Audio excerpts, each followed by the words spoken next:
بسم اللہ الرحمن الرحیم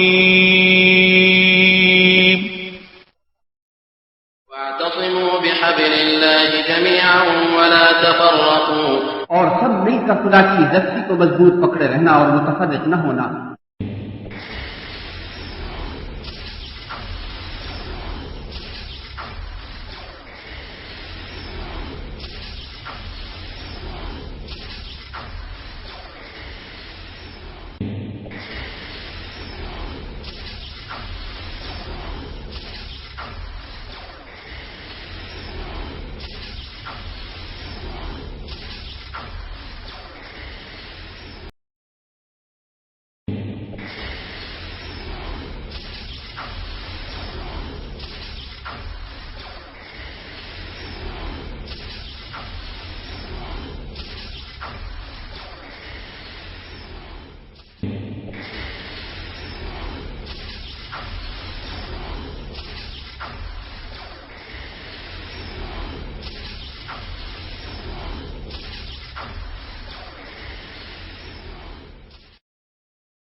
بسم اللہ الرحمن الرحیم واعتصموا بحبل اللہ جميعا ولا تفرقوا، اور سب مل کر خدا کی رسی کو مضبوط پکڑے رہنا اور متفرق نہ ہونا۔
اللہ العظیم۔ بسم اللہ الرحمن الرحیم۔ معزز ناظرین کرام، السلام علیکم ورحمۃ اللہ وبرکاتہ۔ مکتب توحید الجالیات حائل مملکت سعودیہ عربیہ یعنی اسلامک دعویٰ اینڈ گائیڈنس سینٹر حائل کی عظیم الشان پیشکش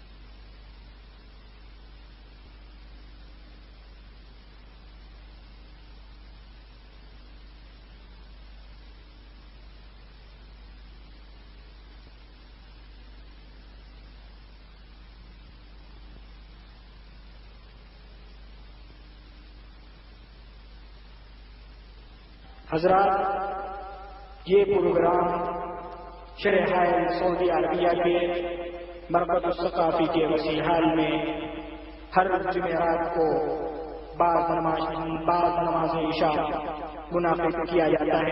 محترم سید معراج ربانی صاحب فاضل مدینہ منورہ یونیورسٹی سعودی عرب اپنا خصوصی خطاب فرماتے ہیں۔ سے آپ کی خدمت میں پیش کرتے ہوئے خوشی و مسرت محسوس کر رہے ہیں اور اللہ تبارک و تعالیٰ سے دعا گو ہیں کہ اللہ تعالیٰ ہمارے حوصلوں کو بلند فرمائے اور خالص قرآن و سنت کی روشنی میں عمل صالح کرنے اور حق بات کہنے اور سننے کی توفیق بخشے، آمین۔ ناظرین کرام، ہماری یہ کوشش ہے کہ ہم اس پرآشوب دور میں جبکہ اللہ کی بخشی ہوئی نعمت کو ناجائز و حرام طریقے پر الہاد و بے دینی، عریانی و فحاشی، بے شرمی و حیائی کے فروغ کے لیے استعمال کیا جاتا ہے، تو کیوں نہ ہم آپ کے سامنے حلال و جائز طریقے پر دین اسلام بالخصوص کتاب و سنت کی تعلیمات کو دروس و محاضرات، سیمینار و کانفرنس، تقریر و نشر کی شکل میں پیش کریں اور اللہ کی اس نعمت کو حلال کاموں میں استعمال کریں۔ اللہ ہم سب کو عمل کی توفیق بخشے، آمین۔ ہماری یہ بھی کوشش ہے کہ ہم آسان سے آسان اسلوب اور سیدھی سے سیدھی زبان میں ہر خاص و عام کے لیے دین کے اہم موضوعات اور ٹاپکس جو کتاب و سنت کی دلائل و براہین سے مزین و آراستہ ہوں، ویڈیوز اور آڈیوز کی شکل میں پیش کریں۔ ربانی صاحب کی ویڈیو اور آڈیو کیسٹیں حاصل کرنے کا پتہ نوٹ لیں۔ اسلامک دعویٰ and guidance centre, post box number 2843 KSA، phone number 533448، fax number 54۔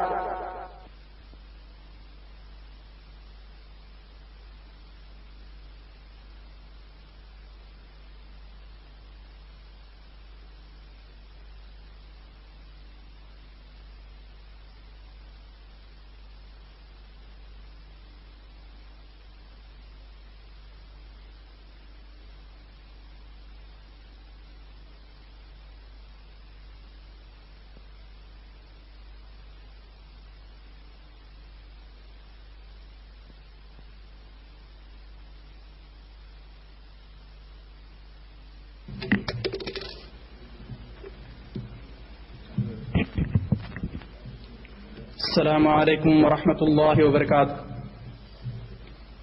الحمد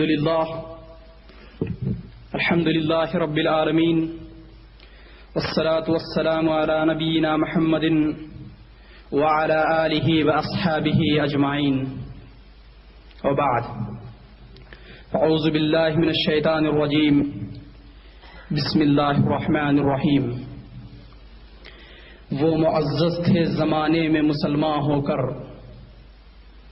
وہ معزز تھے زمانے میں مسلمان ہو کر، اور ہم خوار ہوئے تاریخ خراں ہو کر۔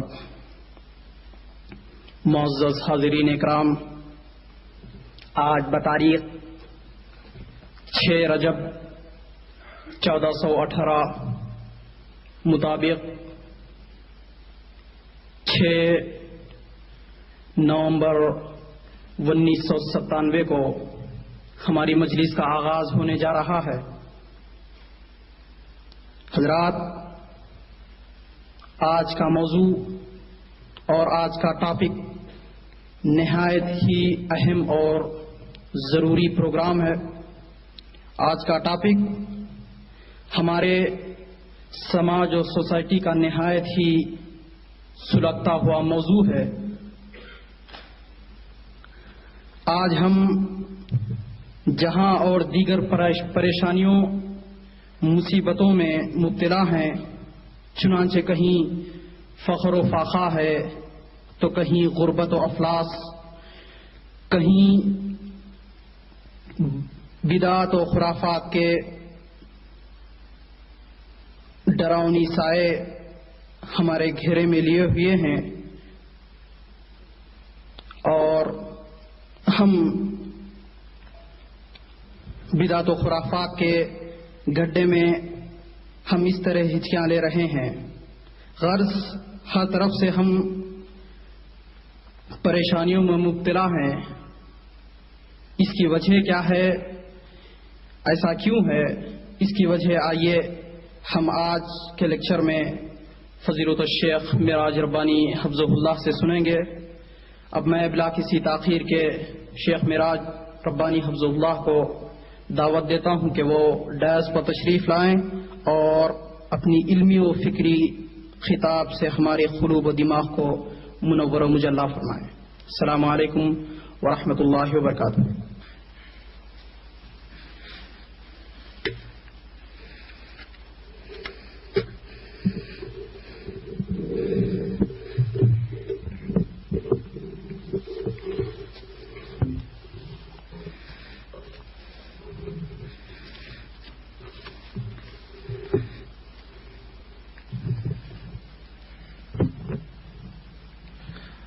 السلام علیکم ورحمۃ اللہ وبرکاتہ. الحمد للہ نحمده ونستعینه ونستغفره ونؤمن به ونتوکل علیہ ونعوذ باللہ من شرور انفسنا ومن سیئات اعمالنا من يهده الله فلا مضل له ومن يضلله فلا هادي له ونشهد ان لا اله الا الله ونشهد ان محمدا عبده ورسوله. اما بعد فإن خير الحديث كتاب الله وخير الهدي هدي محمد صلى الله عليه وسلم وشر الأمور محدثاتها وكل محدثة بدعة وكل بدعة ضلالة وكل ضلالة في النار. قال الله تبارك وتعالى في كلامه المجيد: أعوذ بالله السميع العليم من الشيطان الرجيم. بسم الله الرحمن الرحيم.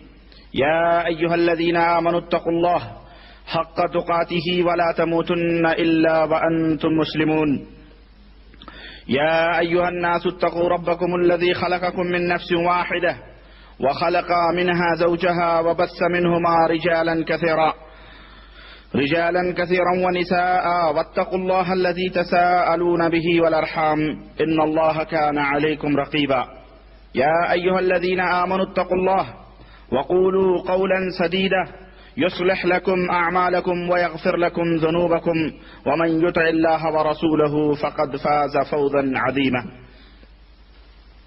اللهم صل على محمد وعلى آل محمد كما صليت على إبراهيم وعلى آل إبراهيم إنك حميد مجيد. اللهم بارك على محمد وعلى آل محمد كما باركت على إبراهيم وعلى آل إبراهيم إنك حميد مجيد. تمام قسم کی حمد و ثنا، کبریائی اور بڑائی اس اللہ وحدہ لا شریک کے لیے لائق و زیبہ ہے جس نے ہمیں اور آپ کو پیدا فرمایا. درود و سلام اس ذات مبارکہ مقدسہ پر جو ساری کائنات کے لیے رشد و ہدایت بن کر کے تشریف لائے. برادران اسلام، معزز ساتھیوں، نوجوان دوستوں، بزرگوں اور بھائیوں، آج اللہ کی توفیق سے میں ایک نئے موضوع کا آغاز کر رہا ہوں. اللہ وحدہ لا شریک کی مدد سے اور اس کی توفیق سے میں اللہ سے دعا کرتا ہوں کہ اللہ مجھے اس موضوع کا حق پورا کرنے کی توفیق عطا فرمائے اور اللہ تبارک و تعالی ہمیں جتنا سننے سے زیادہ عمل کرنے کی توفیق عطا فرمائے. دوستو، آپ سوچتے ہوں گے کہ آج کا کون سا موضوع ہے.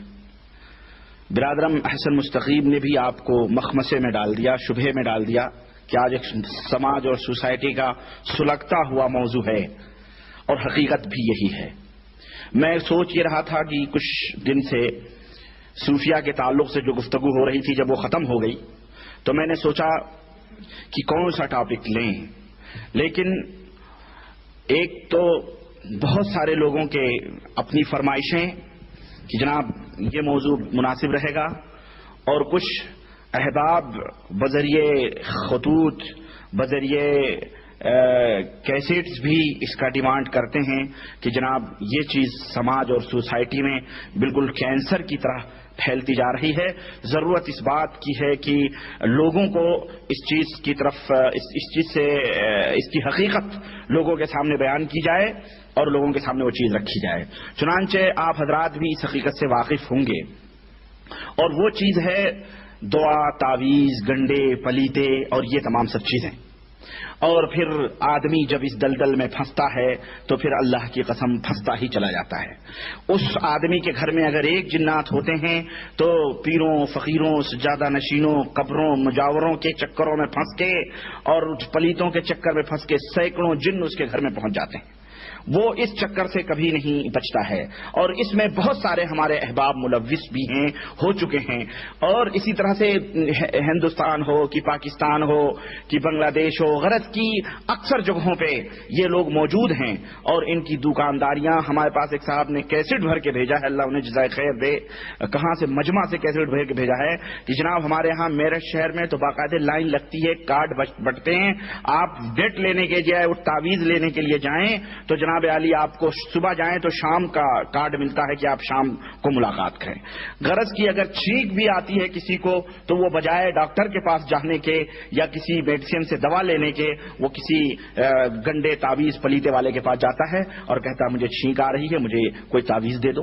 کسی کو بخار آیا تو اس کی دوا لینے کے بجائے وہ جھاڑ پھونک وہ کیا کہتے ہیں پلیتے جل. کسی کو غرض کی مختلف یعنی انداز اور طریقے سے یہ امت اس میں پھنسی ہوئی ہے.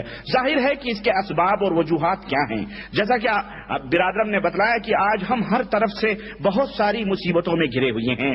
لا علمی اور جہالت یہ سب سے بڑی مصیبت ہماری بنی ہوئی ہے. سب سے بڑی مصیبت دولت اور دیگر اور تمام سب چیزوں سے سب سے بڑی مصیبت اس ہمارے قوم کی یعنی ہمارے ہندوستان، پاکستان، بنگلہ دیش بالخصوص رہنے والے جو بر صغیر ہند و پاک کے اندر لوگ ہیں ان کی سب سے بڑی مصیبت جہالت اور نادانی. یعنی آپ کوئی دین اسلام کی بات کریں، آپ قرآن و سنت کی بات کریں، اللہ کی قسم آپ کے سامنے یہ کہیں گے جی ہم تو باپ داداؤں سے یہ کرتے چلے آئے، سنتے چلے آئے. اور یہ مولوی، یہ پیر، یہ مجاور اپنی جیبیں اس طرح سے انہیں بیوقوف بنا کر کے تعویذیں، گنڈے، پلیتیں کر کے انہیں اس طرح سے بیوقوف بنایا ہوا ہے کہ اللہ کی پناہ. اور حقیقت بھی ہے. ایک چیز میں آپ کو بتاؤں، اگر ہم اس کو برا کہتے ہیں تو بہت سارے لوگوں کو جو ہم نے یہ بتلایا کہ جناب یہ شرک ہے، تعویذ کرنا، پلیتے کرنا، گنڈے کرنا، یہ الگ ٹاپک ہے، میں اس کے اوپر کبھی بولوں گا، میرا آج یہ موضوع نہیں ہے. لیکن چونکہ اس موضوع سے منسلک ہے یہ چیز، چونکہ میں اس کا انشاءاللہ تبارک تعالی جو میرا موضوع ہے وہ میں آپ کو بتاؤں کیا ہے. یہی جناتوں کی حقیقت اور اس کا علاج کیا ہے. جادوگری کیا چیز ہے، جناتوں کی حقیقت کیا ہے، یہ جن کون لوگ ہوتے ہیں، اس کا علاج کیا ہے. اگر کسی چنانچہ میری یہ گفتگو جو ہوگی یہ مختلف درجات یعنی مختلف نکات کے اوپر ہوگی. پہلی گفتگو میں یہ کروں گا کہ جناب علی یعنی پہلی جو بات میں آپ کے سامنے رکھنا چاہتا ہوں وہ بات یہ ہوگی کہ جناب جناتوں کی حقیقت کیا ہے.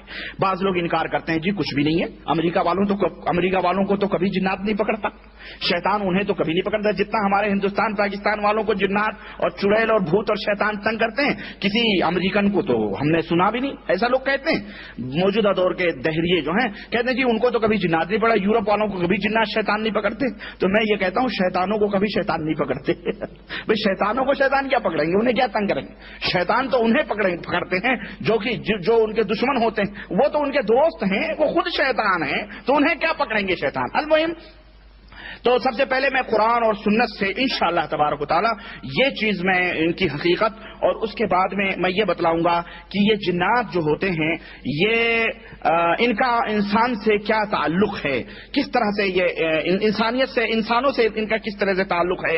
اسی طرح سے کیا یہ جو شیطان ہیں یہ انبیاء علیہ الصلوۃ والسلام سے بھی ان کا کیا تعلق ہے، انبیاء علیہ الصلوۃ والسلام سے بھی یہ ٹکر لیتے ہیں یا کیا کرتے ہیں. اسی طرح سے دلوں کو خراب کرنے کے لیے، ایمان اور عقیدے کو بگاڑنے کے لیے کون کون سے راستے ہیں شیطان کے، یہ بھی ایک الگ موضوع ہے. لیکن چونکہ اس سے اس کا تعلق ہے اس لیے میں اس کی تفصیل تو آپ کے سامنے نہیں رکھ سکتا کیونکہ مختصر وقت ہے. میں انشاءاللہ تبارک و تعالی اس کے 2-3 پوائنٹس میں بتاؤں گا، یہ راستے ہیں اور اس طرح کا اشارہ کر دوں گا. اسی طرح سے شیطان سے بچنے کے کیا تدابیر ہیں، کس طرح سے آپ شیطان سے بچ سکتے ہیں، کس طرح سے آپ بہت ساری مصیبتوں سے نجات پا سکتے ہیں، وہ انشاءاللہ تبارک تعالیٰ آپ کے سامنے میں رکھوں گا۔ اصل میں یہ موضوع بیان کرنے کی ایک وجہ، جیسا کہ میں نے بتایا کہ بہت سارے اخوان اور احباب اور دوستوں کا یہ خاص طور سے ڈیمانڈ ہوا کہ جناب ہمیں اس کا علاج چاہیے۔ دوسری چیز یہ ہے کہ اگر ہم کسی کو، جیسا کہ میں نے بتایا، اگر ہم منع کریں کہ جناب علی یہ کرنا شرک ہے، یہ کرنا شرک ہے، ایسا نہیں کرنا چاہیے، پلیتے نہیں کرنا چاہیے، جادوگری نہیں، یہ تو وہ یہ کہتے ہیں کہ جناب آپ ہمیں اس کا بدل بتائیں، یعنی اس کا نیم البدل کیا ہے، یعنی اس کی جگہ پہ کوئی دوسری چیز جو جائز ہے، حلال ہے، وہ ہمیں بتلائیں۔ ہم تو سمجھتے ہیں یہی حلال ہے، چنانچہ یہ لمبی لمبی داڑھیاں، یہ لمبے لمبے چگے، یہ مالے، یہ تسبیحاں، یہ انگوٹھے، یہ گھروں میں مکے مدینے کی اور بغداد اور اجمیر اور کلیر کی تصویریں، اور یہ جناب علی موٹی موٹی اگربتیاں، اور یہ مورچھل، اور یہ یعنی وہ تمام گندگیاں جس کو کہہ لیں آپ، گندگی کہہ لیں، ان سب چیزوں کو یہ رکھ کر کے لوگوں کو مرغوب کیا جاتا ہے، اور ایسے ایسے موٹے موٹے مستان بیٹھے رہتے ہیں، نظریں چڑھاتے ہیں تو ایسا لگتا ہے جیسے کہتے ہیں یہ جلال آیا ہے بابا کو۔ وہ گنجیڑی ہوتے ہیں، اللہ کی قسم، وہ بھنگ پی پی کے ان کی آنکھیں لال ہو جاتی ہیں۔ اب وہ جب نظر اٹھا کے دیکھتا ہے، ہاں یہ کر کے تو آ رہا ہے، تیرے گھر میں آج یہ پکا، تو بیچارے کو وہیں پہ سمجھیے ڈھیلا ہو جاتا ہے، وہ سمجھ رہے ہیں۔ تو یہ لوگ یہ سمجھتے ہیں کہ یہ بہت بڑے پائے کے ولی اللہ ہیں، پہنچیلے بزرگ ہیں، کہ نظر کرم اٹھتی ہے تو جناب علی فاسق و فاجر بھی چینج ہو جاتے ہیں۔ میں نے آپ کو شاید بتایا ہو، واللہ بات تو بہت زیادہ ہوتی ہے، لیکن موضوع اور وقت کم ہے، لیکن میں آپ کو بتاتا اور یہ زندہ کہانی ہے۔ یہ حج کے موقع پر میں احرام پہنے ہوئے، ابھی اسی سال کی بات ہے، طواف افاضہ کر کے میں باہر کھڑ کے اپنے ساتھیوں کا میں انتظار کر رہا تھا۔ ہمارے ساتھ کچھ نو مسلم لوگ تھے بیچارے، جن کو حج کرانے کے لیے ہم لے گئے تھے۔ اتنے میں نکل ہی رہا تھا جب تک ایک بڑا ہی خوبصورت، اللہ کی قسم بہت ہی خوبصورت، ہینڈسم، ماشاءاللہ داڑھی اور نوجوان، بالکل نوجوان لڑکا چند 3-4 آدمیوں کو لے کر کے کچھ باتیں کر رہا تھا، اور میں وہیں کھڑا تھا اپنا احرام پہنے۔ میں نے، اب جانتے ہیں حج کے بعد جب احرام نہ کھولے آدمی تو کن حالتوں میں ہوتا ہے، بالکل ویسے ہی اڑے ہوئے بال، ایک دم عجیب و غریب۔ تو میں اتفاق سے ایک بات اس کی میرے کان میں پڑ گئی، اور وہ ان سے یہ کہہ رہا تھا کہ جی ہمارے یہاں جو بزرگ ہیں وہ بس ان کی نظر اٹھتی ہے اور بے نمازی جو ہے وہ نماز پڑھنے لگتا ہے، اور جناب علی چور جو ہے وہ توبہ کر لیتا ہے، شرابی اپنے جام توڑ دیتا ہے۔ اس طرح کی 3-4 آدمی اس بات ہو رہی تھی۔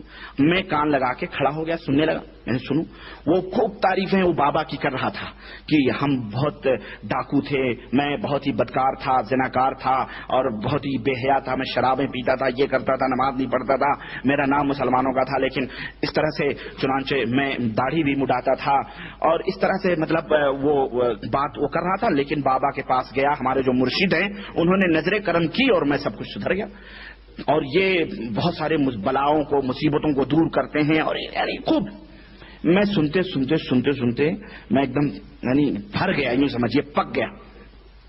جب میں پک گیا تو میں نے اس کو ایسے ہی کندھے پہ، اس کو پیچھے کھڑا تھا نا، میں نے اس کو کندھے پہ ہاتھ رکھا تو مڑ کے دیکھا میں نے، اور بالکل بابے عبدالعزیز کے دروازے کے سامنے، بالکل وہیں پہ ایسے ہی میں نے کہا السلام علیکم، بولے وعلیکم السلام، اور اس کے ساتھ 2-3 دڑمنڈے کھڑے، اس کے ساتھ 2-3 دڑمنڈے تھے، وہی ایک داڑھی والا تھا۔ میں نے کہا السلام علیکم، انہوں نے کہا وعلیکم السلام۔ میں نے کہا جناب ابھی آپ کی میں باتیں سن رہا تھا اور بڑی اچھی گفتگو تھی، میں ایک بات آپ سے پوچھنا چاہتا ہوں۔ جب وہ مرشد آپ کے اور وہ پیر اتنے بڑے پہنچیلے ہیں، اتنے بڑے بابا ہیں کہ صرف نظر اٹھتی ہے اور دیکھتے ہیں تو کایا پلٹ جاتی ہے، شرابی جام توڑ دیتا ہے، چور جو ہے چوری سے باز آ جاتا ہے، اور فاسق و فاجر لوگ صحیح ہو جاتے ہیں، تو بھائی اور دیگر مصیبتیں اور بلائیں وہ دور کرتے ہیں، میرے بھائی انہیں کشمیر اور ہندوستان کے بارڈر پہ کیوں نہیں بھیج دیتے؟ یہ فوجی جو بیچارے، یہ ہندو فوجی جو ہیں ہندوستانی، یہ جو بیچارے مسلمانوں کا خون بہا رہے ہیں، یہ اندھے کیوں نہیں کر دیتے؟ ان کو اندھے کر دو۔ ارے یار اتنی مصیبتوں میں ہم پھنسے ہوئے ہیں، اتنی بلائیں کہ چاروں طرف کشمیر جل رہا، انہی باباؤں کو بھیج دو بارڈروں پہ اور شروع کریں ایک کنارے سے عمل، اور سارے فوجی اندھے ہو جائیں، ساری گولیاں مس ہو جائیں، سارے ٹینک اور سارے ہوائی جہاز اور سب کچھ ختم ہو جائیں۔ ان کے اندر کیوں نہیں تعویذیں پھیلاتے؟ ان کے اوپر کیوں نہیں نظریں، ان کے اوپر جلالی نظر کہہ دو کر دیں، یا ہمارے یہاں وزیر اعظم نرسمہا راؤ تھا، وہ خبیث خنزیر کی اولاد، وہ اس نے بابری مسجد توڑوا دی کتے نے، تو اس کے اوپر کیوں نہیں بد دعا کر دیتے کہ اس نے بابری مسجد توڑ دی، وہ چڈی اور جنیو پہن کر کے مارکیٹ میں گھومے، اس کو لوگ جوتے مارے، ایسا کیوں نہیں کر دیتے؟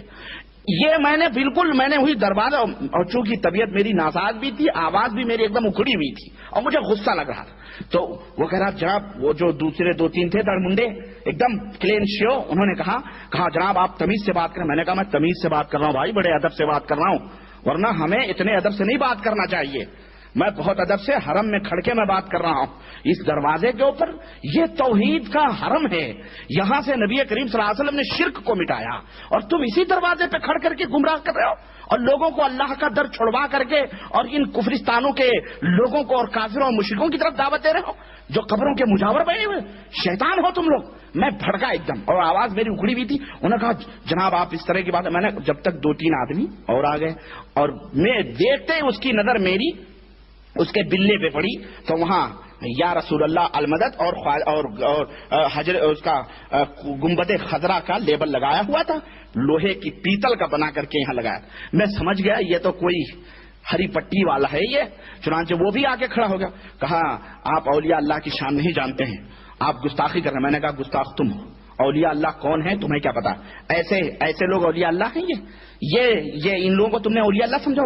بولے اللہ تعالیٰ نے فرمایا الا ان اولیاء اللہ۔ میں نے کہا خاموش، مجھے تو سنا رہا ہے اس لباس میں ہوں، تو یہ سمجھ رہا کوئی للو پنچو ہے کیا؟ احرام پہنا ہو تو اس کا مطلب نہیں للو پنچو سمجھ۔ اچھا آپ ادھر آئیں ذرا، آپ چلیں۔ کہہ رہا نہیں میں نہیں جاؤں گا۔ میں نے کہا آپ چلیں میرے ساتھ تھوڑی دیر، میں ذرا آپ سے کچھ۔ بولے میں لندن سے آیا ہوں۔ میں نے کہا تو لندن سے آنے کی مجھے دھمکی نہ دے، تو آسمان سے اترا ہو، تو آسمان سے اتر کے اگر مجھے شرک کی دعوت دے، شرک کی طرف دعوت دے تو میں تجھے جوتے ماروں، نکل یہاں سے، چلو وہاں سے میرے ساتھ آؤ۔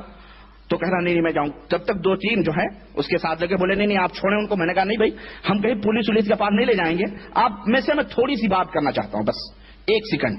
لیکن وہ لوگ کہنے لگے، میں نے کہا آپ لوگ بھائی ٹھہرو، یہیں پہ مرید جو تھے اس کے، بولے نہیں ہم حضرت کے ساتھ ہی رہیں گے۔ بولے میں نے 900 غیر مسلموں کو مسلمان بنایا ہے اور ہم لندن میں یہ کام کرتے ہیں۔ میں نے کہا اپنی جیسا بنایا ہوگا، قبر پجاری قبر پرست، آسمان سے گرا کھجور پہ اٹکنے والی بات تو کر رہے اور کیا کر رہے ہو؟ ان کو صحیح مسلمان تم نے کہاں بنا؟ لے گیا اللہ کی قسم، وہ تھر تھر کانپ رہا تھا، اور میں اس کو سائڈ میں لے گیا، وہ دونوں اس کے چمچ جو تھے وہ چمٹے لگے ہوئے تھے۔ میں نے کہا اللہ سے ڈرو، یہ حرم ہے، یہ توحید کا شہر ہے۔ اللہ کے نبی صلی اللہ علیہ وسلم نے یہاں تو ابراہیم اور اسماعیل اور جو ہے مریم کی بھی تصویروں کو پیروں سے کچلا تھا، اور یہاں سے اس کو پاک کیا تھا، اور تم حرم کے دروازے پہ کھڑ کر کے اور تم شرک کی دعوت دیتے ہو۔ ہم جو کہہ رہے ہیں تم ہمارے پر غصہ کیوں ہو گئے؟ جاؤ کہہ دو نا جلالی نظر اٹھاتے بھارت بھسم ہو جائے۔ تمہارے جیسے لوگ اگر دنیا کے اندر رہیں تو پھر تو مسلمانوں کا بیڑا ہی پار ہے بھائی۔ ضرورت کیا ہے اسلام کی؟ ضرورت کیا ہے آپ جیسے بابائی لوگ زندہ؟ لیکن یہ جو عالم اسلام پر مسلمان پس رہا ہے، اس کا علاج کیا؟ غرض کی وہ اتنا مبہوت ہوا، بولے میں آپ سے کیا بات کروں، آپ سے بحث کروں، آپ ہمارے گھر پہ آئے تھے تو ہم بتاتے۔ ہم نے کہا کہاں ہے آپ کا گھر؟ بولے ہم نہیں بتائیں گے۔ وہ چلا گیا، اس کو دونوں مرید اس کو لے کے چلے گئے۔ المہم کہنے کا مطلب یہ ہے کہ اس طرح سے دھونس جماتے ہیں، اس طرح سے امت کو گمراہ کرتے ہیں۔ وہ شیطان تھا، آخرکار وہ اس کو بولا کہ میں نے تجھے کہا تھا حرم کے دروازے پہ مت کھڑو، باہر کھڑا ہو، چنانچہ اس کو لے کر کے پھر وہ جماعت منتشر ہو گئی وہاں سے۔ المہم اس طرح سے لوگ اپنی پیری کا، مجاوری کا، مرشدی کا، تقوی کی، پرہیزگاری کا، اور جناب وہ لباسوں کا اور اپنی چوٹیوں کا، اپنے اتنے موٹے موٹے مالاؤں اور تسبیحوں کا، انگوٹھیوں کا، آپ نے دیکھا ہوگا ایسے لوگ ہمارے یہاں بہت ہیں، اور کچھ سادی وردی کے اندر بھی بیٹھے ہیں، کچھ سادی وردی، سب ایسے نہیں ہوتے، کچھ سادی وردی کے اندر بھی بیٹھ کے لوگوں کو لوٹتے ہیں، اپنے آپ کو حکیم الامت اور پتہ نہیں کیا کیا کہتے ہیں، اور قرآن کو بیچ کے کھاتے ہیں، آپ کہو گے یہ دیکھو میرے پاس، میں کیوں یہ موضوع بیان کر رہا ہوں، اس کی بھی ایک حکیم الامت کی پڑیا ہے، یہ نسخہ حکیمیہ ہے، یہ مولانا اشرف علی تھانوی صاحب، دیکھیں برا نہ مانیے گا، یہ میں اپنی طرف سے نہیں بول رہا ہوں، برا ماننے کی ضرورت، میں کسی کے اوپر تان و تشنیع کر رہا ہوں، تو سمجھنے کی بات ہے، ہم نے کوئی غلط بات نہیں کہ ہم نے کہا حکیم الامت رہیں گے، ہر چیز میں ظاہر ہے رہنمائی۔ نبی تو غیر، نبی صلی اللہ علیہ وسلم کو کون مانتا ہے حکیم؟ نبی صلی اللہ علیہ وسلم کو کون مانتا ہے رہبر و رہنما؟ نبی صلی اللہ علیہ وسلم کو قائد و رہبر مانتا ہے؟ وہ نبی صلی اللہ علیہ وسلم تو گئے خلاص، ان کی کتاب و سنت وہ بزرگان دین سمجھ کے لکھ کے چلے گئے، اب یہ نئے مجدد اس زمانے کے مجدد لوگ ہیں جو اس دور میں نبوت اور رسالت کے جو ہے پیکر بن کر کے لوگوں کو حکامت کی بات کر رہے ہیں. دیکھیں یہ لکھتے ہیں ایک آگے باندھ لے ایک پیچھے باندھ لے دامن میں اور تیسرا باقی بچا. تو دیکھیں کیا کہہ رہے ہیں, غور کرنے کی بات ہے. آپ کی توجہ میں چاہتا ہوں حکیم الامت مولانا اشرف علی تھانوی دیوبند کے, یہ بہت بڑے پائے کے ان کی ترجمہ قرآن نہ جانے کتنی کتابیں ہیں اللہ کی ماں. لکھتے ہیں کہ ایک تو آگے باندھ دے دوسرے پچھلے دامن میں اور ایک زیر ناف باندھ لے. نعوذ باللہ, کہاں باندھ لے؟ زیر ناف. ہمارے ایک بھائی نے ہم سے سوال نہیں کیا بلکہ کیسٹ بھر کے بھیجا. کہا جناب آپ نے درود و سلام والی کیسٹ میں کتا کہا ہے. اب جاہل لوگ یہ کہتے ہیں جی کتا ہم کو کہہ رہے ہیں میلاد پڑھنے والوں کو, ہے نا. آپ نے اصل میں کس کو کتا کہا اور جاہل لوگ بیچارے کسی اور کو کتا سمجھتے ہیں. میں نے نہیں کہا کتا, انہوں نے خود اپنے آپ کو کتا کہا ہے. میں نے تو صرف سگ کے اوپر جو پردہ پڑا ہوا تھا نا, سگ, لفظ سگ, اس کے اوپر جو سگانے مدینہ, سگے مدینہ, کتا جو پڑا, جو سگ مانے کتا ہوتا نا, تو اس کتے کے اوپر جو پردہ پڑا ہوا تھا میں نے وہ پردہ ادھر پھاڑ دیا. میں نے کہا دیکھ یار اس کے پیچھے یہ سگ کا مطلب کیا ہے ذرا سمجھ, یہ دیکھ. تو اب بل بلا گئے جی ربانی صاحب کتا کہتے. میں نے نہیں کتا کہا بھائی, میں کسی کو کتا, ان کی کتابوں میں لکھا ہوا ہے یہ کتا لکھے, وہ خود اپنے آپ کو کتا بن رہے ہیں. تو ہمیں کہنے میں کیا مذائقہ یہ بتاؤ. اگر ہم کہیں یہ مدینے پاک کے کتے یا غوث پاک کے کتے ادھر آ, تو کون سی بری بات ہے بھائی؟ ابھی خود کہہ رہے ہو تو ہم بھی کہہ رہے ہیں. تو یہ ہم نہیں کہہ رہے ہیں. زیر ناف, زیر مانے نیچے, اور ناف تو سمجھتے ہیں آپ, ناف کے نیچے یعنی جہاں گندگی کے بال ہوتے ہیں, جہاں کہ اللہ کے نبی صلی اللہ علیہ وسلم نے فرمایا کہ وہ ناف کے نیچے کے بال جو ہے صاف کیا کرو ہفتے میں, 2 ہفتے میں, 40 دن کے اندر وہی زیر ناف. اب وہ مقام تو نہیں بتا سکتے جہاں سے خون نکلتا ہے, وہ مقام تو زیر ناف تو پورا ہی ہے کہ نہیں, چونکہ حکیم کی پڑیا ہے اس لیے. یہ دیکھیں یہ اعمال قرآنی. میرے عزیز میرے بھائی, یہ ایک چاول ہے دیگ کا, یہ دیگ کا ایک چاول ہے. اس طرح کی تو میں سینکڑوں مثالیں لا سکتا ہوں, ہمیں اس سے غرض نہیں. یہ حضرت کی جماعت کے لیڈر ہیں یا رہنما تھے, اللہ تعالیٰ معاف کرے, ہم تو یہی کہیں گے. اور ایسے ان کے شر اور فساد لکھی ہوئی باتوں کے اوپر ہمیں عمل کرنے سے بچائے. غرض کہنے کا مطلب یہ ہے کہ اس طرح کی پڑیے لوگوں کے اندر تقسیم کیے جاتے ہیں. اب لوگ بیچارے ہمارے کہتے ہیں کہ جناب ہمیں تو اس کا علاج تو پتہ نہیں ہے, یہ جن ہے, یہ بھوت ہے, یہ پریت ہے, یہ کیا ہے, یہ مصیبتوں میں ہم پھنسے ہوئے ہیں, آخرکار اس کا علاج کیا ہے؟ تو ایک سبب تو یہ ہے کہ میں یہ چاہتا ہوں کہ آپ حضرات کے سامنے وہ علاج بتاؤں جو قرآن و سنت سے ثابت ہے. اللہ اور اس کے رسول صلی اللہ علیہ وسلم نے جس طرح سے علاج کیا. اور جیسا کہ میں نے بتلایا کہ میری گفتگو یہ 3-4 پوائنٹس کے اوپر ہوگی. سب سے پہلے چونکہ یہ جناتوں وغیرہ کا بھی اثر ہوتا ہے, یہ تمام سب چیزیں. اب پیٹ میں درد ہو تو آدمی رکھے جھاڑ پھونک کرے, بھائی پیٹ میں درد ہو تو ذرا سا آپ وہاں سے بھی دوائیں بھی لے لیں. اب یہ نہیں کہ اسی کے اوپر آپ کو کینسر کی بیماری ہوگی تو پیر صاحب کی پڑیا کھائیں, پڑیا لکھ کے باندھیں تعویذ. تو اسی طرح سے آپ کہیں سفر کریں تو ہمارے ہاں امام ضامن بھی باندھتی ہیں. ہماری مائیں بہنیں ہمارے ہاں جب چلتے ہیں, کوئی بھائی لوگ یہاں بہت سارے آتے ہیں تو کہتے ہیں جی امام ضامن باندھ لو, اس میں کچھ پیسے ہوتے ہیں. امام ضامن, امام حسین کہتے ہیں امام حسین کی ضمانت میں تم جا رہے ہو یا امام علی کی ضمانت میں جا رہے ہو, یعنی تم ان کی نگرانی اور نگہداشت میں تم یہ سفر کر رہے ہو. اور پھر جب وہاں پہنچنا تو اس کو کھول کے ان کے نام کی نیاز دلا کے فاتحہ پڑھ, روحوں کو بخش دینا, خلاص. یہ ہوتا ہے امام ضامن. اور لوگوں نے تو اپنے رہے, پران نرسمہا راؤ اور بی جے پی کے لیڈر کون تھا, وہ اٹل بہاری واجپئی, اس کے اوپر بھی امام ضامن باندھتی ہیں. ہمارے یہاں کی نقاب پوش عورتیں بیچاری, ہم نے دکھایا تھا وہ فوٹو کہ امام ضامن باندھ رہی ہیں. تم سلامت رہو 1000 برس, اس طرح مسلمانوں کو جوتے مارتے رہو, یہی بتلا رہی ہیں تم تو. اور پھر یہ ہمارے درگاہوں کے مجاور بیچارے قبروں کے اوپر جب لیڈر جاتے ہیں تو ان کو دستار بندی پیش کی جاتی ہے, تلوار پیش کی جاتی ہے. ائمہ کانفرنس کی اللہ کی قسم میں نے اپنی آنکھوں سے دیکھا, دلی کے اندر بچوں کا گھر ہے ایک, دریا گنج میں بچوں کا گھر ہے. میں اس وقت پڑھ رہا تھا اور راجیو گاندھی جنرل سیکرٹری تھا, مر گیا خبیث. تو اب وہ جب گیا وہاں پہ تو باقاعدے ائمہ لوگوں نے اس کے اوپر پگڑی باندھی اور تلوار دیا, اس کو تلوار پیش کیا. مسلمانوں کو کاٹنے میں کام آئیں گی یہ تلواریں، یہ ہتھیار ہے نا، اپنا ہتھیار خود تو استعمال نہیں کرتے، چوڑیاں پہن لی ہیں انہوں نے، اب غیر قوموں کو دے رہے ہیں کہ لو تم سنبھالو، یہ تمہاری چیز ہے، ہم ذلیل ہیں، رسوا ہیں، ایسے رہیں گے، ہم سسکتے رہیں گے، ہم سب کچھ کرتے رہیں گے۔ تو اس طرح سے انہوں نے جو ہے یہ تمام سب چیزیں سونپ دی۔ غرض کہنے کا مطلب یہ ہے کہ اس طرح سے جو ہے ہمارے ہاں ان سب کفر کی بھی حفاظت ہوتی ہے اور اکھنڈتا اور بھارت کی ایکتا کی باتیں ہوتی ہیں کہ ہمارا ملک ٹوٹے نہیں، اکھنڈتا ہو، اس کے اندر ایکتائیت آئے اور یہ ہو وہ ہو، اور اس طرح سے جو ہے ہوتا ہے۔ غرض میرے عزیز، میرے دوست، یہ اسباب ہیں۔ ان اسباب کی وجہ سے میں نے مناسب سمجھا کہ اندھیرے میں بھٹکے ہوئے ہمارے نبی صلی اللہ علیہ وسلم کی ان بھولی بھالی امتوں کو چلو نبی کریم صلی اللہ علیہ وسلم کی وہ ٹمٹماتی ہوئی روشنی دکھائیں کہ اللہ کے نبی صلی اللہ علیہ وسلم نے اس سلسلے میں، اللہ تبارک و تعالیٰ نے اس سلسلے میں کیا رہنمائیاں فرمائی ہیں۔ جہاں اللہ کے نبی صلی اللہ علیہ وسلم نے ہمیں دین اسلام سے لے کے عقیدہ سے لے کے عمل اور اخلاق اور چھوٹی سے چھوٹی باتیں بتلائی ہیں، کیا اللہ کے نبی صلی اللہ علیہ وسلم نے اس طرح سے ہمیں ان شیطانوں اور ان بھوتوں سے بچنے کا بھی کوئی راستہ بتلایا ہے یا نہیں بتلایا ہے؟ حقیقت یہ ہے کہ اللہ کے نبی صلی اللہ علیہ وسلم نے یہ راستے اللہ کی قسم بتلائے ہیں، اور بہت ہی مدلل طریقے سے اللہ نے بھی بتلایا اور نبی کریم صلی اللہ علیہ وسلم نے بھی بتلایا کہ شیطانوں سے اس طرح بچ سکتے ہو، شیطان تمہیں چھو بھی نہیں سکتا، شیطان تمہارے قریب بھی نہیں آ سکتا، شیطان تمہیں کوئی پریشان نہیں کر سکتا، ان سے بچ سکتے ہو، اور اگر کبھی بائی چانس دشمن ہے، کبھی کوئی دھکا لگا دیا تو اس کے بچنے کی یہ ترکیب ہے، اللہ کے نبی نے بتلائی ہے۔ لیکن اصل میں یہ ہے نا کہ تعویذ پہن لینا، پلیتے پہن لینا آسان ہے، لیکن نبی کریم صلی اللہ علیہ وسلم کی باتیں چونکہ وہ عمل کرنا پڑے گا، اس کے اوپر جو ہے عملی ثبوت دینا پڑے گا، لوگوں کو سب کچھ کیا کہتے ہیں محنت کرنا پڑے گی، اس لیے اس سے دور بھاگتے ہیں۔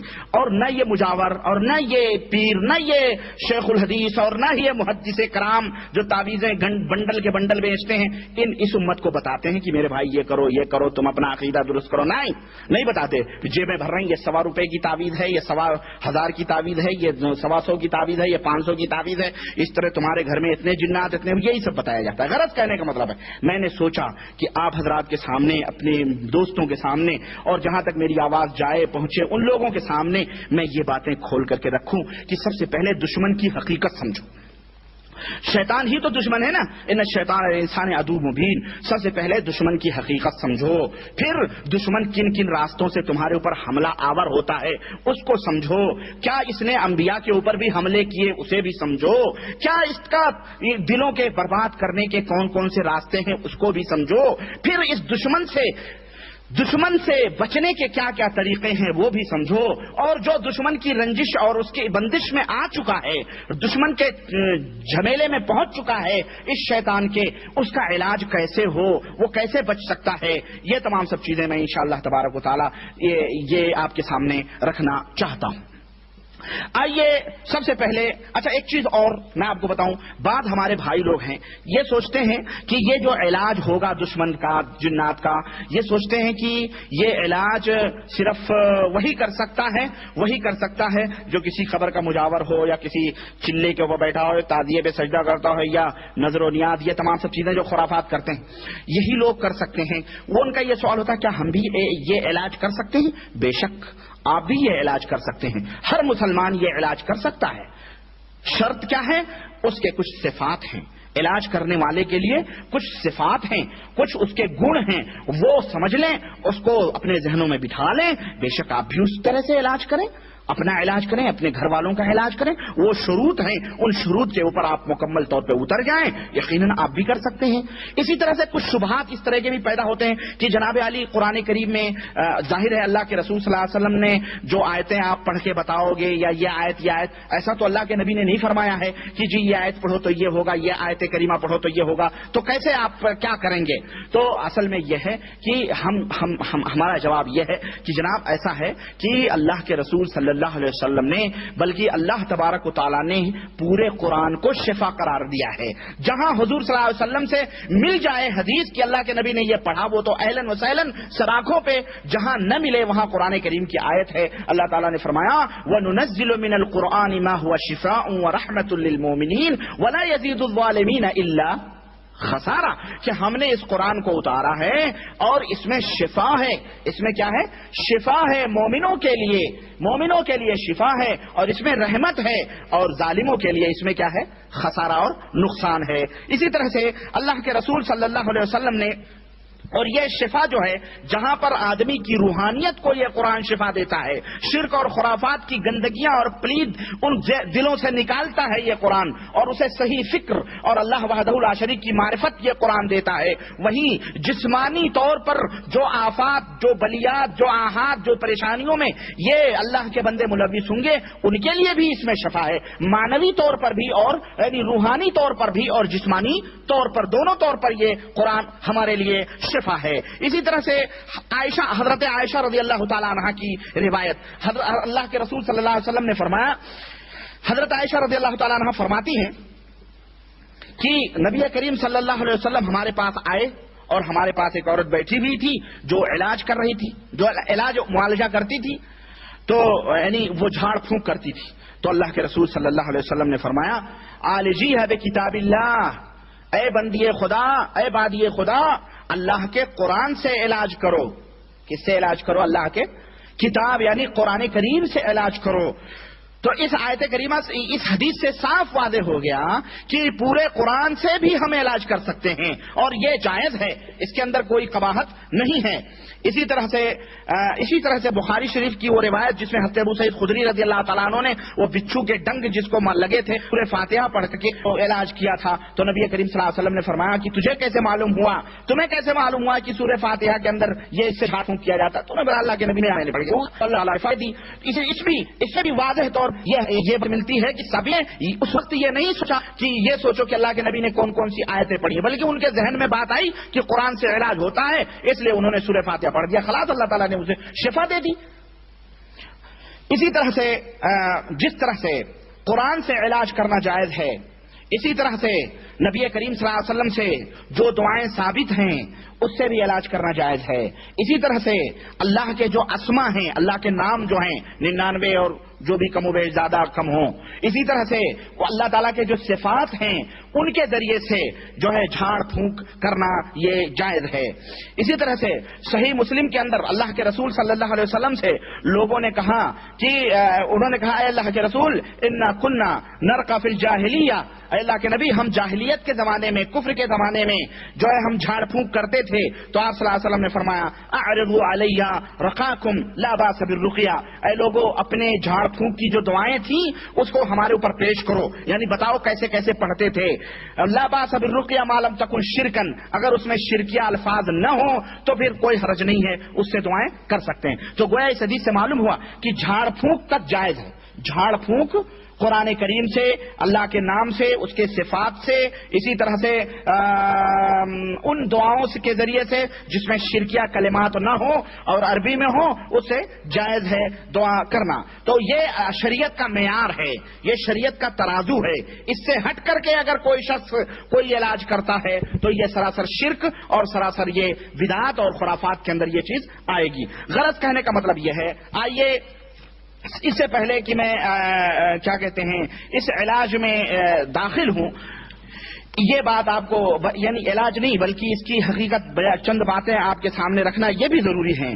چنانچہ اس سلسلے میں بہت سارے جن جو انسانوں کو پکڑتے ہیں تو جب ان کے اوپر وہ سوار ہوتے ہیں یعنی انہیں پکڑتے ہیں تو وہ جن انہیں حرام کام کرنے کی دعوت دیتے ہیں.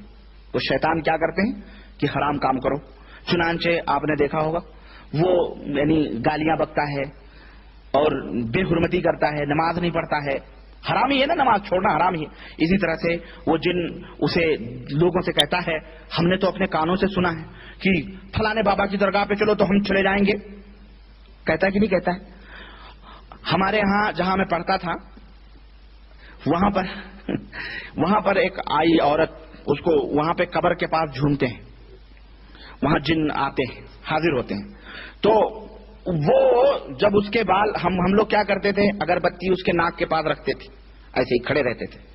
تھوڑی دیر کے بعد اس کو اگر جن ہوتا تو جھومنا شروع کرتی ہو, اور اس کے بعد میں جناب علی شروع, پوری جیسے کہ پمپنگ سیٹ چالو ہو جاتی ہے وہ چالو ہو. اکثر عورتیں ہی آتی تھی نالائق, ان سے پوچھو تو ان عجیب و غریب وہ بات بتاتی, یہ فلانی جگہ استنجا کر دی, یہ حیض کا کپڑا فلانی جگہ پھینک دی, یہ فلانا کام کر دی, یعنی گندی باتیں, گندی چیزیں.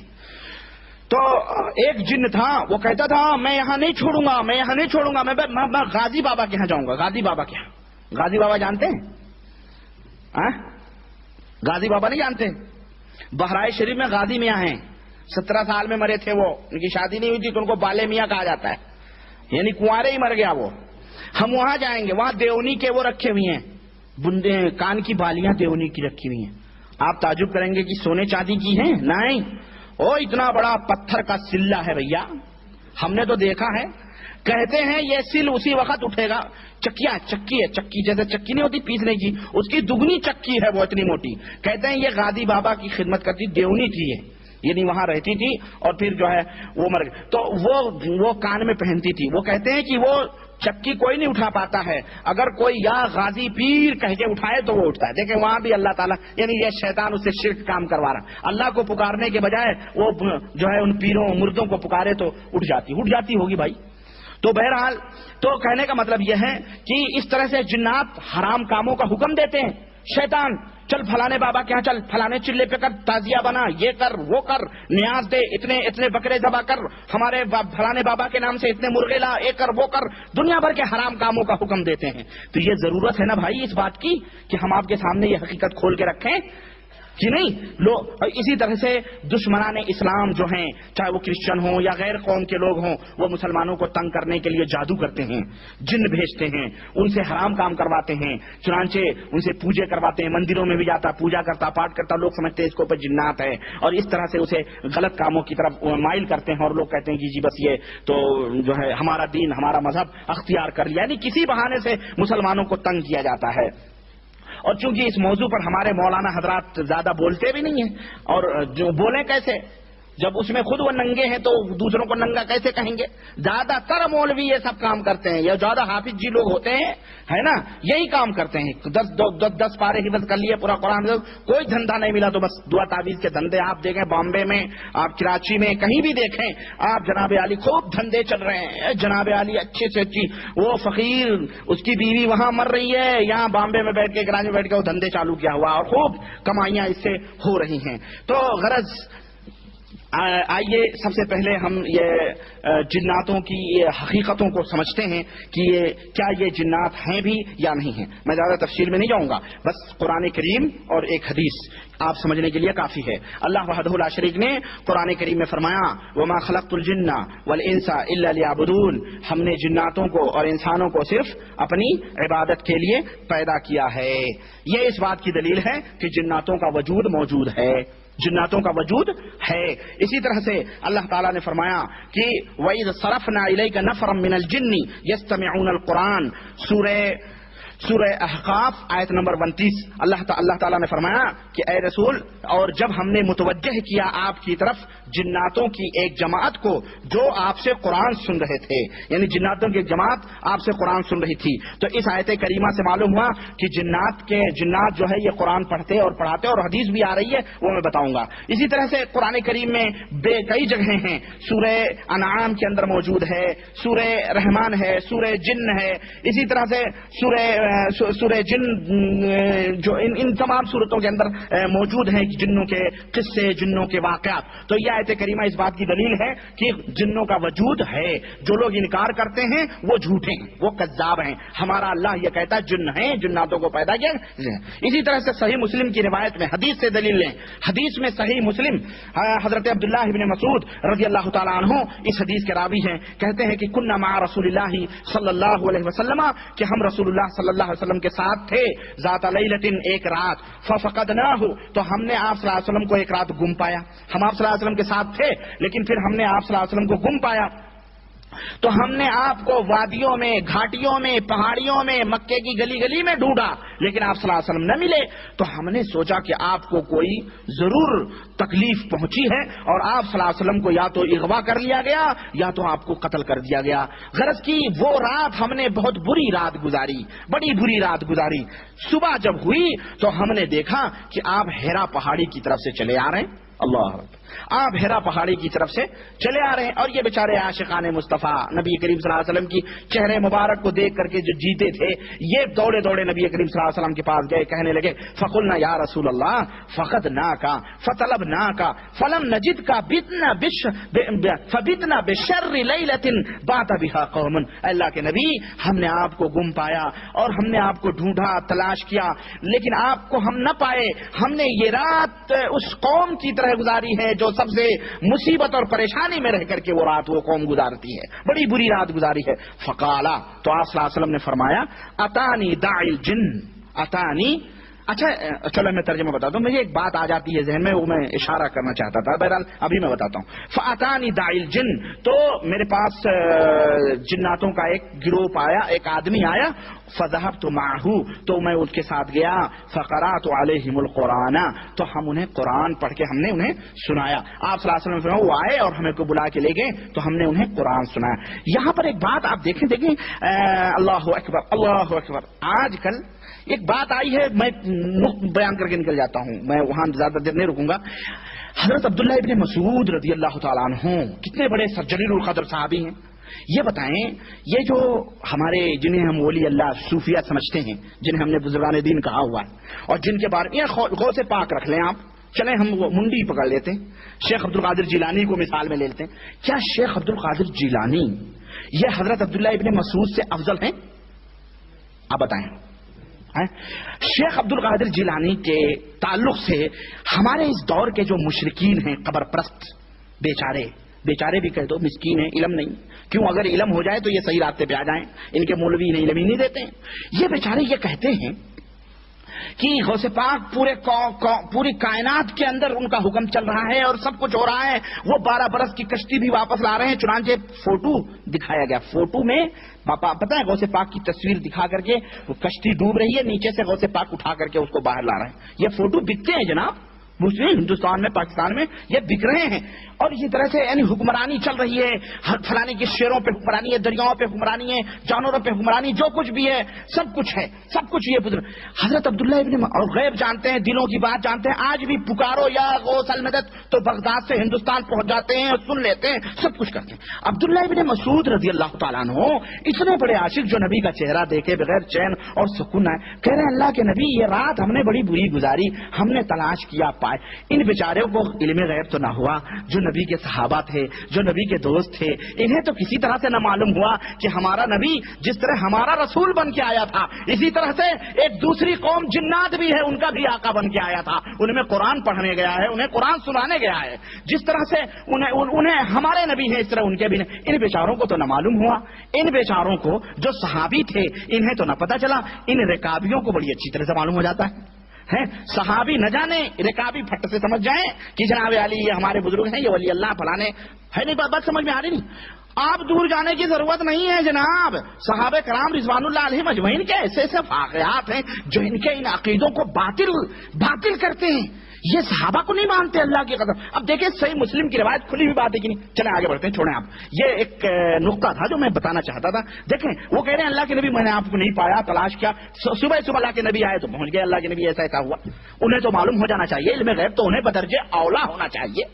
ہیں کیوں نبی کے زمانے میں رہ رہے ہیں، جبریل آ رہے ہیں، وہی اترتی تھی، سب کچھ دیکھتے تھے نبی، سب کچھ، وہ خیر القرون سارے زمانوں میں سب سے بہترین زمانے کے بہترین لوگ تھے، لیکن انہیں علم غیب نہ ہوا، یہ پدی کے شوربے، اب آپ بات آتی ہے تو کہنا پڑتا ہے، معاف کیجیے گا ذرا، تو انہیں سب کچھ پتا ہوتا ہے، ان کے بزرگوں کو سب کچھ معلوم ہوتا ہے، اللہ خیر چھوڑیں۔ بہرحال اللہ کے نبی صلی اللہ علیہ وسلم نے فرمایا ایسا ایسا معاملہ تھا، تو اللہ کے نبی تو حضرت عبداللہ ابن مسعود کہتے ہیں فانطلق بنا، تو آپ صلی اللہ علیہ وسلم ہمیں لے کے گئے، آپ صلی اللہ علیہ وسلم ہمیں لے کے گئے، اور انہوں نے ان کے علامات جہاں بیٹھے تھے وہ لوگ، ان کے نشانیاں، وہ آگ جلائے ہوئے تھے اجالوں کے لیے، وہ جلی ہوئی آگ کے کوئلے وغیرہ بھی نشانیاں بھی دکھائے، آپ نے فرمایا میں یہیں تھا رات کو، سوچیں اللہ اکبر، وہ سب اللہ کے رسول صلی اللہ علیہ وسلم نے فرمایا کہ میں یہی رات کو تھا انہی لوگوں کے درمیان میں۔ تو اللہ کے نبی نے فرمایا صلی اللہ علیہ وسلم کہ ان لوگوں نے سوال بھی کیا، انہوں نے سوال کیا کیا؟ کہنے لگے کھانے پینے کے بارے میں ہمارے لیے کیا حکم ہے؟ اللہ اکبر. دیکھیں ہمارے نبی صلی اللہ علیہ وسلم جناتوں کو بھی تعلیم فرما رہے ہیں کہ کھانے ہونے کے بارے میں پوچھا تو آپ صلی اللہ علیہ وسلم نے فرمایا لکم کل عظم ذکر اسم اللہ علیہ یقع فی ایدیکم اوفر ما یکون لحما. اللہ کے نبی صلی اللہ علیہ وسلم نے فرمایا کہ اے جناتو، ہماری امت کے جو لوگ ہیں انسان، یعنی ہر ہڈی، تمہاری خوراک ہر وہ ہڈی ہے جس پر اللہ کا نام لیا گیا ہو، جب تم اسے اپنے ہاتھوں میں اٹھاؤ گے تو وہ ہڈی گوشت سے بھر جائے گی تمہارے لیے. یہ انعام ہے تمہارا. یہ ہمارے نبی صلی اللہ علیہ وسلم دیکھیں. وَكُلُّ بَعْرَةٍ الف لدوابکم، آپ صلی اللہ علیہ وسلم. اور تمہارے جو چوپائے ہیں، تمہارے جو جانور ہیں، ان کا کھانا کیا ہے؟ تمہارے یعنی ان کے میگنیاں وغیرہ جو ہیں، ان کی خوراک جو ہے وہ ہیں، وہ تم کھاؤ. فقال رسول اللہ صلی اللہ علیہ وسلم فلا تستنجوا بهما فإنهما طعام اخوانکم. تو اے لوگو ان دونوں سے استنجا نہ کرو. کس سے؟ ہڈی سے اور میگنیوں سے، گوبروں سے، اوپلوں سے. کیوں؟ اس لیے کہ یہ تمہارے بھائیوں کے کھانے ہیں. یہ حدیث صحیح مسلم کے اندر ہے. اسی طرح سے اس حدیث سے کیا ثابت ہوا؟ اس حدیث سے ثابت ہوا، اور بہت ساری باتیں ثابت ہوئی میرے عزیز، میرے پیاروں، بہت ساری باتیں ثابت ہوئی، کتنے مسائل معلوم ہوئے. لیکن جو بنیادی مسئلہ میں بتانا چاہتا ہوں وہ کیا ہے؟ وہ یہ ہے کہ جناتوں کا وجود ہے. دوسری بات، جنات مسلمان بھی ہوتے ہیں. تیسری چیز، جنات کے نبی، ہمارے نبی صلی اللہ علیہ وسلم جناتوں کے بھی نبی ہیں. چوتھی چیز یہ ہے کہ اللہ کے رسول صلی اللہ علیہ وسلم نے انہیں قرآن کی تعلیم دی. پانچویں چیز یہ کہ اللہ کے نبی صلی اللہ علیہ وسلم نے ان کے کھانے کے بارے میں بتلایا. چھٹی چیز یہ کہ ہمیں یہ معلوم ہوا کہ جناتوں کی خوراک کیا کیا چیزیں ہیں. ساتویں چیز یہ ہے کہ اگر بسم اللہ کر کے ہم کھائیں گے تو وہ ہڈی ان کے لیے گوشت سے بھر جائے گی. نویں چیز یہ ہے کہ اللہ کے رسول صلی اللہ علیہ وسلم نے ہمیں تعلیم دی کہ اور منع فرمایا کہ لوگوں ہڈی سے اور گوبر سے استنجا. دیکھیں کتنی، یہ ایک حدیث ہے لیکن کتنے اور بھی اس کے اندر فائدے ہیں، میں کیا بتاؤں آپ کو. آگے چلتے ہیں. حضرت ابو سعید خدری رضی اللہ تعالیٰ عنہ کہتے ہیں کہ قال علی رسول اللہ صلی اللہ علیہ وسلم اراک تحب الغنم والبادیۃ فاذا كنت في غنمك وبادیتك فاذنت بالصلاۃ. حضرت محمد رسول اللہ صلی اللہ علیہ وسلم نے حضرت ابو سعید خدری رضی اللہ عنہ سے فرمایا کہ میں تمہیں دیکھتا ہوں کہ تم بکریوں میں اور صحراؤں میں زیادہ رہتے ہو. بکری اور صحراؤں میں تم زیادہ ہی رہتے ہو، باہر رہتے ہو، بکریاں چراتے ہو، صحرا میں رہتے ہو، تمہیں زیادہ محبوب ہیں. تو اے ابو سعید خدری، جب تم اپنی بکریوں میں رہو یا صحرا میں رہو اور وہاں اذان دیا کرو تو وہاں اذان دیا کرو. فرفع صوتک بالنداء، تو زور سے اذان دیا کرو. جب اذان دو تو زور سے اذان دیا کرو. فإنه لا يسمع مدى صوت المؤذن جن ولا انس ولا شيء الا شهد له يوم القيامة. رواہ البخاری. اللہ کے نبی صلی اللہ علیہ وسلم نے جب تم اذان دو تو زور سے اذان دو، اس لیے کہ تمہاری آواز کو کوئی جن ہو، کوئی انسان ہو یا کوئی بھی چیز جو سنتی ہے قیامت کے دن تمہارے لیے گواہی دے گی، تمہارے ایمان کی گواہی دے گی. تو اس حدیث سے ہمیں جو بات مین ہمارا جو شاہد ہے، جو موضع شاہد ہے، جو ہم بتلانا چاہتے ہیں، جو دلیل ہے، وہ یہ کہ جناتوں کا وجود ہے. اللہ کے نبی نے فرمایا جنات بھی گواہی دیں گے تمہاری آواز سن کر کے. اور وہیں پر ہمارے لیے اور بھی مسئلے معلوم ہوئے کہ اگر ہم کھیتیوں میں رہیں، اگر ہم باڑیوں میں رہیں، ہم کھیت جوتتے ہوں، ہم جو ہے کیا کہتے ہیں ہل چلاتے ہوں، بکری چراتے ہوں، بھینس چراتے ہوں، اونٹ چراتے ہوں، غرض کی باہر رہیں، تو ہم کہیں بھی رہیں، نماز کا وقت ہو، اذان زور سے کہیں اور وہاں پر ہم نماز کو قائم کریں. ہمیں اس کا بھی ثبوت ملا کہ نہیں ملا؟ یہ نہیں کہ بکریوں کو چھوڑ کے آپ دوڑ کے 1-2 کلومیٹر دوڑ کے مسجد آئیں اور جناب پھر نماز پڑھتے ہو تو پتہ چلا آپ کی بکریاں پتنی کس کی کھیتیاں صاف کر گئی، آپ کی بھینس نے نہ جانے کہاں منہ مارے، آپ کے اوپر بجائے ایک نیکی 10 نیکی لینے کے آپ کو وہاں